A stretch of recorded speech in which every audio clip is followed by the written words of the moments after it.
Ay patuloy pa rin ang epekto ng shear line dito po sa may silangang bahagi ng Southern Luzon pati na rin po sa Kabisayaan. At kung makikita po natin dito sa ating latest satellite images, may mga kumpul na kaulapan po tayong namamataan, mostly dito po sa may eastern sections ng ating bansa.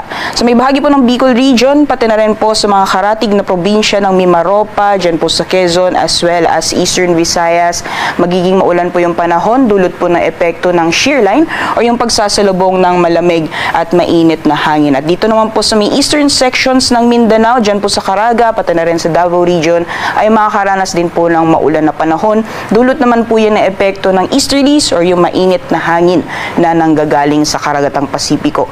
Sa may area naman po ng Luzon, patuloy ang epekto ng northeast monsoon o hanging amihan at magdudulot din po ito ng mga light to moderate naman na mga pagulan, mostly sa may eastern sections ng Luzon area. So nakikita po natin dito sa ating latest satellite animation, mostly yung silangang bahagi po ng ating bansa ang makakaranas ng maulan na panahon ngayong araw. Samantalang sa western sections naman po ng ating kapuluan, asahan po natin yung bahagyang maulap hanggang sa maulap po na kalangitan.